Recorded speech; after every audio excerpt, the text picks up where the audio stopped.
10 సంవత్సరాలుగా సోనియా గాంధీ తెలంగాణ ఇచ్చిన తర్వాత పోరాడుతూ ఉంటే 10 సంవత్సరాల తర్వాత ప్రజలు అర్థం చేసుకొని ఈరోజు కాంగ్రెస్ పార్టీని గెలిపించి ఇందిరమ్మ రాజ్యాన్ని తెచ్చుకున్నారు. ఆ ఇందిరమ్మ రాజ్యం చేసుకునే పండగే ఈరోజు మనం ఈ టెంట్ వేసుకొని ఆడ శంకుస్థాపనలు చేసుకొని వేదిక మీద ఇంతమంది మీ కూర్చొని మీ ముందట మాట్లాడుతున్నామంటే ఇదే ఇందిరమ్మ రాజ్యం అని చెప్పి తెలియజేస్తా ఉన్నాను. ఈ ప్రభుత్వం ఇంకా 6 గ్యారంటీల్లో మరి ఇంకో 2 గ్యారంటీలను కూడా రేపు ప్రకటించబోతా ఉంది.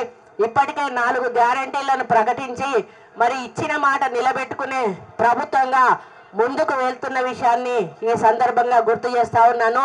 మరి రేవంత్ రెడ్డి గారు పదే మేము ఎప్పుడు కలిసినా ఒకటే మాట చెప్తా ఉన్నారు, ప్రజలు మనల్ని నమ్మి అధికారం ఇచ్చారు, అధికార దుర్వినియోగం చేసుకోవద్దు, అభివృద్ధి సంక్షేమమే లక్ష్యంగా మనం అందరం కూడా ముందుకు నడవాల్సిన అవసరం ఉంది. సోనియా గాంధీ, రాహుల్ గాంధీ, ప్రియాంక గాంధీ, మల్లికార్జున్ ఖర్గేల పేరు నిలబెట్టి ఏ తెలంగాణ అయితే మనం ప్రజలు కోరుకున్న తెలంగాణ ఇచ్చామో ఆ తెలంగాణ అభివృద్ధి దిశగా మనం అందరం కూడా కలిసి అడుగులు ముందుకు వేయాలని వారు చెప్పడం జరుగుతూ ఉంది.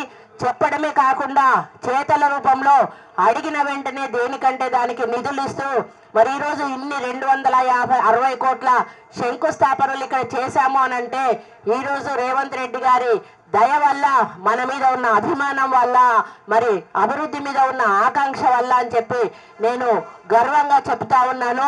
మరి ఒక సీనియర్ శాసనసభ్యురాలిగా ఈరోజు ఒక మంత్రిగా నేను ప్రజలకు ఎంత సేవ చేయాలో అంత సేవ నా డిపార్ట్మెంట్ నుంచి చేయడానికి కూడా సిద్ధంగా ఉన్నాను.